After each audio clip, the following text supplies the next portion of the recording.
কবি বলছেন হাকিমপুরের একটা ছেলে ছিল আর ফরিদপুরের ফরিদা একটা মেয়ের নাম, বেটি ছেলের নাম ছিল। এবার তাদের ঘটনা বিবাহ কিভাবে হয়েছে কবি নিজের কবিতাতে বয়ান করছেন। হাকিমপুরের হাকিম সাহেব ছিল বেটার বাপ, ফরিদপুরের ফরিদা বউ হবে তার আজ। লোকের মাঝে কথা হলো 20,000 টাকা,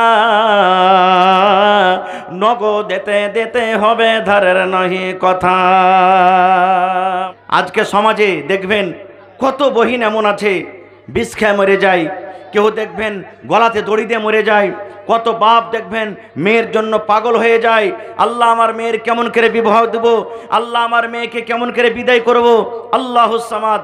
আজকে ফেসবুকে একটা ঘটনা আমি পড়লাম, সুবহানাল্লাহ, দীনদয়াল একটা গায়ের মুসলিমের নাম, দীনদয়াল একটা গায়ের মুসলিমের নাম। তার মেয়ের বিবাহ দিবে, জামাই খুব সুন্দর। বিবাহ ফোন করছে বেটার বাপ, সামধি 2 দিন পর তোমার বাড়িতে আসছি। মেয়ের বাপ মানে দীনদয়াল বুঝে নিলে যে আমার সামধি আমার বাড়িতে আসছে মানে কিছু গল্প সল্প করবে, লেনদেনের গল্প করবে বলে আসছে, আমাকে ফোন দিয়েছে। ঠিক 2 দিন পর যখন বাড়িতে এসেছে, সেই 2 দিন থেকে আল্লাহুস সামাদ, দীনদয়াল মানে মেয়ের বাবা না খানা খেয়েছে না পানি পান করছে, রাতের বেলাতে ঘুমও আসে না।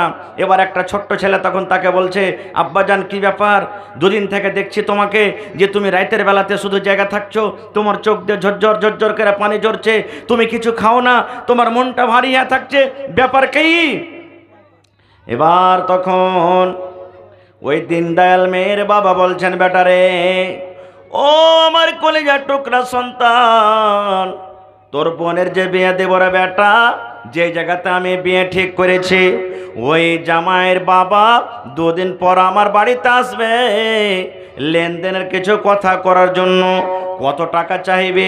জামাইটা কিন্তু খুব দেখতে শুনতে ভালো, কত টাকা আমার কাছে চাইবে? আমি অত টাকা না দিতে পারলে মনে হয় আমার ওইটা জামাই হবে না, আমার মেয়ের বিবাহ দিতে পারবো না। এই জন্য রাতের বেলাতে আমি কাঁদছি, কত দোয়া করছি, আল্লাহ তুমি কোনো ব্যবস্থা করে দাও, আল্লাহ তুমি কোনো জোগাড় করে দাও, এই জন্য কাঁদছি। হঠাৎ করে 2 দিন বাদ ছেলের বাবা বাড়িতে হাজির হয়ে গেল, নাস্তা পানি যা ছিল দেওয়া হয়ে গেল। এবার খাওয়া দাওয়া পর এবার কানে কানে আস্তে আস্তে করে ছেলের বাবা মেয়ের বাবাকে বলছেন, ও বিহাই, এখন খাবার দাবার শেষ হয়ে গেল, এসো আমরা এখন 2 বিয়াতে কিছু লেনদেনের গল্প করে নিই, লেনদেনের কথা করে নিই। এবার দীনদয়াল বলছেন, আল্লাহ রে, যখন এই কথাটা আমার শুনলাম আমার মনে হয় কলেজাখানটা আল্লাহ ছোট হয়ে গেল, আমার মনে হয় এই ধাড়খানটা আরও বেড়ে গেল। আল্লাহ কত টাকা চাইবে, কত টাকা আমার কাছে আবদার করবে? এবারে আমি তখন বললাম, দীনদয়াল বলছেন, ও ভাই, আমার হাইসিয়াত মোতাবেক তুমি আমার কাছে চাও, আমি শক্তি হিসাবে তোমাকে আমি দান করব, কি তুমি আমার কাছে চাইছো বলো? এবার দীনদয়াল বলছেন, ওই ছেলের বাবা আমাকে বলতে লাগলো, মানে আমার বিহাই, ওরে আল্লাহর বান্দা, তোমার মেয়েকে আমি বউ করে বাড়িতে নিয়ে যাব, তোমার মেয়ের সাথে আমার ছেলের বিয়ে দেব, তুমি 1 টাকা পারো তো 1 টাকা দাও, 5 লাখ টাকা পারো তো 5 লাখ টাকা দাও, 10 লাখ টাকা পারো তো 10 লাখ টাকা দাও, আমি কোনো মানা করব না। কিন্তু ভাই রে, যদি আমি একটা কথা জানালে, তুমি আমাকে জেহেজ দেওয়ার জন্য, তুমি আমাকে পণ দেওয়ার জন্য, তুমি খরচ করে করে করে করে তুই আমাকে টাকা দিয়েছো, তাহলে যেই দিন আমি শুনবো আমার সামনে আমার বিহাই আমাকে খরচ করে আমাকে জেহেজ দিয়েছে, পণ দিয়েছে, তারপর আর দিন তোমার মেয়েকে তালাক করে তোমার বাড়িতে আমি নিয়ে চলে আসবো। তোমার ইচ্ছা শক্তি মতো তুমি যা পারবে আমাকে দিয়ে দাও, কিন্তু যদি খরচ করে তুমি আমাকে দাও তাহলে তোমার মতো মেয়েকে আমি বাড়িতে আমি রাখবো না। এবার দীনদয়াল বলছেন, আমার খুশিতে বাড়িতে চোখ দিয়ে পানি ঝরতে শুরু হয়ে গেল। এবার তাকে জড়িয়ে ধরে বলছেন, ভাই রে, আমি তো বলছিলাম তুমি মনে হয় আমার কাছে কত টাকা চাইবে, কত সম্পত্তি চাইবে। এই মতো দুনিয়াতে মানুষ আছে রে বন্ধু, মুসলমান হোক কিংবা অমুসলমান হোক, আপনারা দেখবেন ইন্টারনেটের জমানাতে, আপনারা দেখবেন মোবাইলের জমানাতে মানুষ এখন ভরে ভরে গল্প করতে পারে, অমুক ছেলে এত টাকা, মেয়ের বাবার কাছে টাকা চাওয়ার জন্য মেয়ের বাবা টাকা দিতে পারেনি, যার কারণে ওই মেয়েটা বিষ খেয়ে মারা গেছে, গেছে, ওই মেয়েটা ফাঁসি লাগিয়ে মারা গেছে, ওই মেয়েটা অপারেশনে পালিয়ে গেছে, এরকম ভাবে খবর শুনছেন কেন? এই মতো একটা ঘটনার কথা আপনাদের সামনে বলে মুসলমান। তাই একটা কবি বলছেন, হাকিমপুরের হাকিম সাহেব ছিল বেটার বাপ, ফরিদপুরের ফরিদাব হবে তারা আজ। কবি বলছেন হাকিমপুরের একটা ছেলে ছিল, আর ফরিদপুরের ফরিদা একটা মেয়ের নাম, বেটি ছেলের নাম ছিল। এবার তাদের ঘটনা বিবাহ কিভাবে হয়েছে কবি নিজের কবিতাতে বয়ান করছেন। হাকিমপুরের হাকিম সাহেব ছিল বেটার বাপ, ফরিদপুরের ফরিদাব হবে তারা আজ। লোকের মাঝে কথা হলো 20,000 টাকা, নগদ দিতে হবে, ধারের নহি কথা। বেটার বাবা বলছে, ভাই 20,000 টাকা তোমাকে লাগবে, কিন্তু নগদ লাগবে রে ভাই, বিয়ের দিন নগদ লাগবে, ধারের কোনো কথা নাই, তোমাকে নগদ লাগবে। এবার তাই কই বলছেন, লোকের মাঝে কথা হলো 20,000 টাকা, নগদ দিতে হবে, ধারের নাহি কথা। 100 জন বরযাত্রী $10 বেবে, 100 জন বরযাত্রী $10 বেবে, আর বরের বাপ বলল তাদের যত পারবে খাবে। বলছে ভাই 100টা বরযাত্রী যাবে, আর ডুলি বিবি যাবে 10টা। ডুলি বিবি বুঝেন তো? হ্যাঁ, আর কি বলছে, 100 জন বরযাত্রী $10 বেবে, আর বরের বাপ বলল তাদের যত পারবে খাবে। বসে এলো বরযাত্রী, বর এলো যে জিপে, আজ সাধের জামাই নামলো দেখো সালার কোলে চেপে। গাড়ি থেকে নামে, শাড়ির কোলে, সালার কোলে, সমুদ্রের কোলে, এরকম ভাবে নামে কি নামে না? তাই কই বলছেন, বসে এলো বরযাত্রী, বর এলো যে জিপে, সাধের জামাই নামলো দেখো সালার কোলে চেপে। লুচি বন্দে খোরমা পোলাও মিষ্টি মিহি দানা, যে বা যত পারবে খেতে নেই কখনো মানা। পেটটা ঠেসে খেলো খানা, ধরলো যত পেটে, পেটটা ঠেসে খেলো খানা, ধরলো যত পেটে, অর্ধেক খেলো অর্ধেক পাতে উঠলো এটো রেখে। নারে তাকবীর। দেখবেন খানা খাইছে, পাতে খানা। আপনাদের এলাকাতে আছে, বিহাতে দেখবেন 10 পিস যদি মাংস দেয় 3 পিস খাবে, 7 পিস ছাড়বে, আছে না নাই? ভাত খাবে, ভাত অর্ধেক খেয়েছে, অর্ধেক পাতাতে আছে। রে মুসলমান, এ ভাই মুসলমান, একটা কথা শুনলেন রে ভাই, ওই মেয়ের বাবা আপনাকে খাবার দেওয়ার জন্য, আপনার ইন্তজাম করার জন্য কত খরচ তুলেছে। ওই মেয়ের বাবা কত মসজিদে মসজিদে ভিক্ষা করে। দেখবেন আপনাদের গ্রামে মসজিদ, কতদিন দেখবেন নমাজের পর ইমাম সাহেব এলান করবেন, অমুক জায়গার লোক এসেছে রে, মেয়ের বিবাহ দেবে, খরচ নাই, গরিব মানুষ খরচ উঠাইতে পারে না, তোমরা কিছু কিছু করে সাহায্য করো। সাহায্য করতে গেলে মেয়ের বাবা নিজের মেয়ের বিবাহ দেবে। এই মুসলমান, আল্লাহ রাব্বুল আলামিন এই বিয়েকে কত আসান করেছে, আল্লাহ এই নিকাহকে কত আসান করেছে। আর আমরা কেমন মুসলমান, একটা বাপ নিজের মেয়ের বিবাহ দেওয়ার জন্য আপনি তাকে মসজিদে মসজিদে ভিক্ষা করিয়ে ছাড়লেন। জেনে রাখেন মুসলমান, যে থালাতে আপনি ভাত ছেড়ে দিলেন, যে থালাতে সালাদ ছেড়ে দিলেন, যে থালাতে আপনি মাংস ছেড়ে দিলেন, আল্লাহ রাব্বুল আমিন এই মাংস, এই ভাত, এই সালাদ সম্পর্কে কিয়ামতের দিন আমাকে আপনাকে জিজ্ঞাসা করবেন, আল্লাহ রাব্বুল আমিন ছাড়বেন না। তাই কবি বলছেন, পেটটা ঠেসে খেলো খানা, ধরলো যত পেটে, অর্ধেক খেলো অর্ধেক পাতে উঠলো এটো রেখে। বিয়ের বাড়ির আগিনাতে আওলা টাঙ্গায় আছে, ঢোল বাজছে, গান গাইছে, ছেলে মেয়ে নাচে। ডলার বেবে দেখতে যাবে, উঠতে হবে কোঠা, ডুলি বেবে দেখতে যাবে, উঠতে হবে কোঠা। ফরিদার ওই রঙিন শাড়ি, সিঁড়ির ওপর পাথা, মেম সাহেবের পোশাক পরে ডলার বেবে হয়, আজান শুনে ঘুমটা টেনে ওজোর পানি চাই। আল্লাহ রাসূল বলেছেন মা, এ মহিলার দল, যখন তোমার স্বামীরা বাড়িতে থাকবে রে মা, তুমি সুন্দর করে চিকন চিকন কাপড় পিন্দে থাকো, তোমার স্বামীর জন্য তুমি পাউডার লাগিয়ে থাকো, তোমার স্বামীর জন্য তুমি ঠোঁট পলিশ লাগিয়ে থাকো, তোমার স্বামীর জন্য তুমি কাজল দিয়ে থাকো, তোমার স্বামীর জন্য তুমি সেন্টওয়ালা তেল লাগিয়ে থাকো, তোমার স্বামীর জন্য তুমি সুন্দর করে সেজে থাকো রে মা। কিন্তু ওই মাকে বলবো, স্বামী যখন বাড়িতে থাকবে স্বামীর জন্য কিন্তু সেজে থাকবে না, স্বামীর জন্য ঠোঁট পালিশ লাগাবে না, স্বামীর জন্য পাউডার লাগাবে না, স্বামীর জন্য সুরমা লাগাবে না, স্বামীর জন্য ম্যাডাম হয়ে থাকবে না।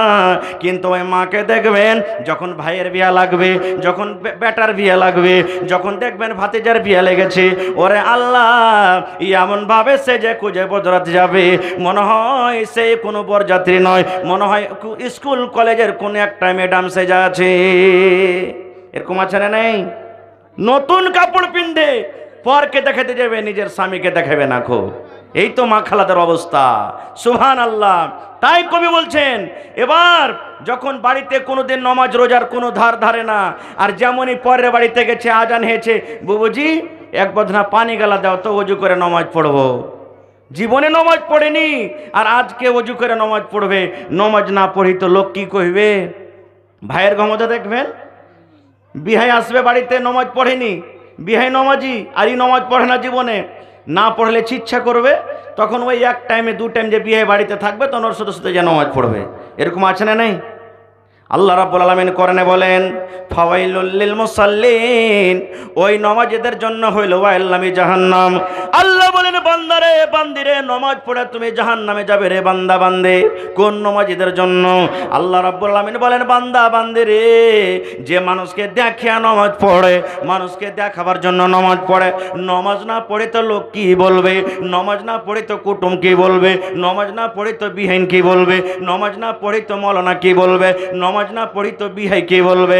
লোক দেখানো, লোককে দেখে যে নমাজ পড়বে, আল্লাহ রাব্বুল আলামিন বলেন তার জন্য হইল ওয়াইল জাহান্নাম।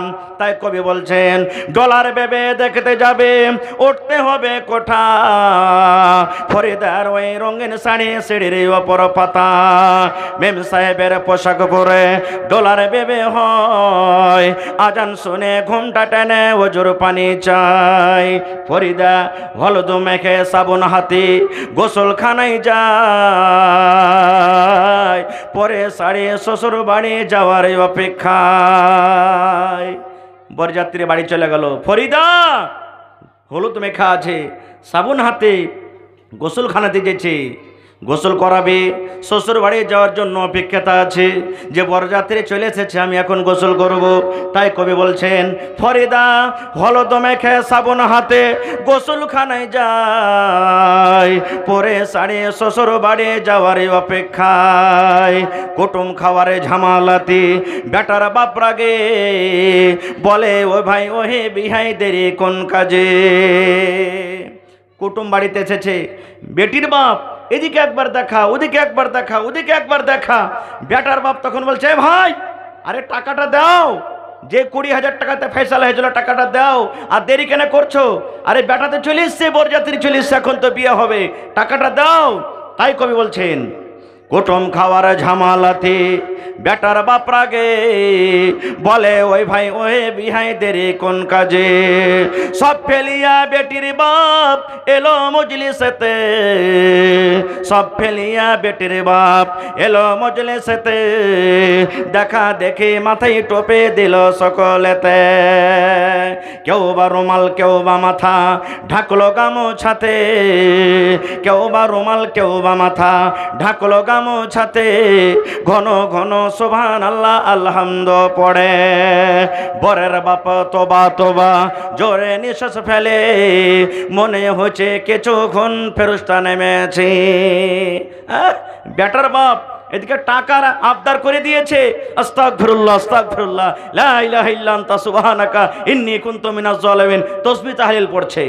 তাই কই বলছেন, মাথায় টুপি মুখে দাড়ি হইয়া মুসলমান, মাথায় টুপি মুখে দাড়ি হইয়া মুসলমান, টাকার লোভে পড়ে দেখো হলো বেঈমান। নারে তাকবীর। কত লোককে দেখবেন আমি তো মৌলভী সাহেব মানুষ, কোনো আবদার টাবদার নাই, বড় জামাই জানে কি করবে না করবে, বলে না। আমি তো হাজি সাহেব মানুষ ভাই, 3 লাখ টাকা খরচ করে হজ করে এসেছি, আমার তো কোনো আবদার নাই, ওগুলা টাকা তো আমি দেখতে যাব না, বড় বেটা জানে কি করবে না করবে। এদিকে বড় বেটাকে দিয়েছে নোট করেছে 3 লাখ, হ্যাঁ বলবি না, হয়েছে না, হয় না? সুবহানাল্লাহ। তাই কই বলছেন, মাথায় টোপি মুখে দাড়ি হইয়া মুসলমান, টাকার লোভে পড়ে দেখো হলো বেঈমান। বরের বাপে টাকা পেয়ে গুনে হেসে হেসে, বরের বাপ টাকা পেয়ে গুনে হেসে হেসে, গুনার শেষে হাসি মুখে উঠলো জোরে কেসে। কাস্তে কাস্তে উঠলো যে, কাস্তে কাস্তে উঠলো রেগে, কারণ লোকটা টাকা ছেড়ে বলল জোরে রাখবো না কো বাকি। বেটার বাপ টাকা পেয়েছে, গুনছে হাসছে, এরকম ভাবে পান খাইছে, কস কস কস করে কারা পান চাইছে, মুখ লাল হয়ে গেছে। এবার টাকা গুনছে, টাকা গুনতে গুনতে গুনতে রায়গে সমস্ত টাকাকে কিন্তু একবারে পাক মেরে দিয়েছে। 20,000 টাকার মধ্যে 18,000 টাকা নগদ করে দিয়েছে, আর মাত্র 2,000 টাকা দিতে পারেনি। কত কষ্ট করে 18,000 টাকা জমা করেছে, 2,000 টাকা পারেনি।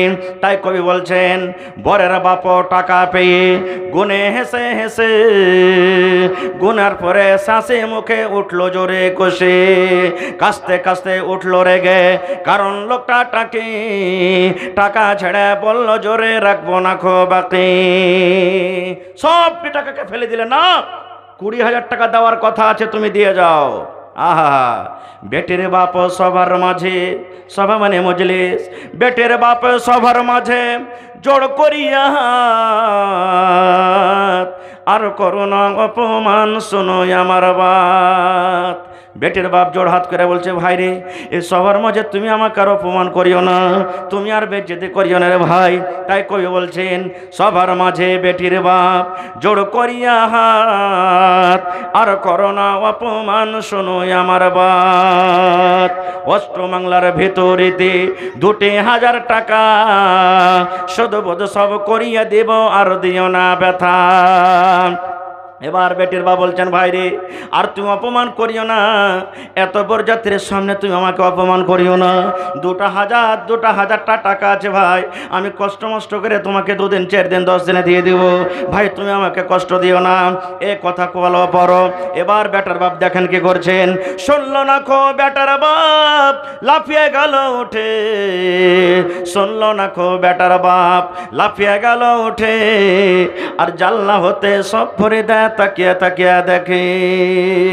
ওরে আল্লাহ, এত বেটির বাপ জোড়াতে মিনাতে করলো, এত কত রকম কলতে করলো, ভাই তুমি মাফ করে দাও, 2,000 টাকা তোমাকে আমি দিয়ে দেব।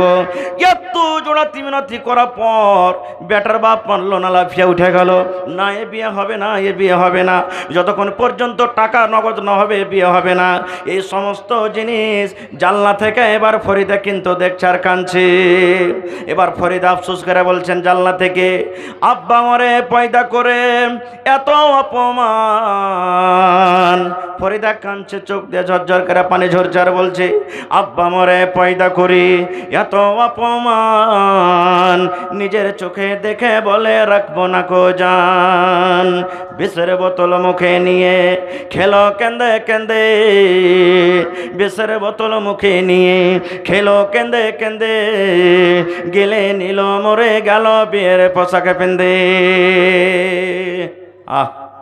আল্লাহ, আর বাপের অপমান আমি দেখতে পারি না, বেজেদি দেখতে পারি না, এরকম বেজে থাকার থাকে মরে যাওয়াই ভালো। বিষের বোতল নিয়ে এবার মরে গেল। তাই কই বলছেন, সুবহানাল্লাহ। আব্বা মরে পয়দা করে এত অপমান, নিজের চোখে দেখে বলে রাখবো না কো জান। বিষের বোতল মুখে নিয়ে খেলো কেন্দে কেন্দে, গিলে নইল মরে গেল বিয়ের পোশাক পেন্দে। সমাজে তুমি তৈরি থাকো, সমাজে তুমি তৈরি থাকো, ইহার জবাব দিতে ধরবে যেদিন আল্লাহ পাক কাল কিয়ামতে। আজ ফরিদার ইমাম সাহেব বিয়ার খুতবা পড়িদার, সমাজ তুমি জব দাও জানাজা কেন তার। কবি বলছেন সমাজ তোমরা তৈরি থাকো, যেদিন আল্লাহ রাব্বুল আমিন কিয়ামতের দিন তোমার হিসাব ধরবে সমাজ। কেননা আজ ইমাম সাহেব ফরিদার খুতবা পড়বে, কিন্তু আজকে খুতবার জায়গাতে ইমাম সাহেব তার জানাজা পড়েছেন। দেখবেন এরকমই কত মা খালারা বিষ খেয়ে জীবন দিয়ে দেয়। তবে ওই মাকে বলবো, ওই খালাকে বলবো, ওই দাদিকে বলবো, ওই নানাকে বলবো, এ আমার মায়েরা খালারা, সমাজ আপনার পরে জুলুম করছে, সমাজ জুলুম অত্যাচার করছে, করুক, কিন্তু মাকে নিজের জীবন নিজে খবরদার দিতে হবে না, বিষ খেয়ে মরতে হবে না, ফাঁসি দিয়ে মরতে হবে না। সমাজ জুলুম করছে, করুক, আর হিসাব আল্লাহ কিয়ামতে দিবেন। কারণ যে নিজের জীবন নিজে দিয়ে দিবে, বিষ খেয়ে মরে গেল, ফাঁসি লাগিয়ে মরে গেল, ট্রেনের পার্টিতে মরে গেল, বসে মরে গেল, নিজে নিজে যে জীবন দিয়ে দিলে ও কিন্তু আল্লাহর জান্নাত পাবে না। এই জন্য নিজের জীবন নিজে দিয়েন না।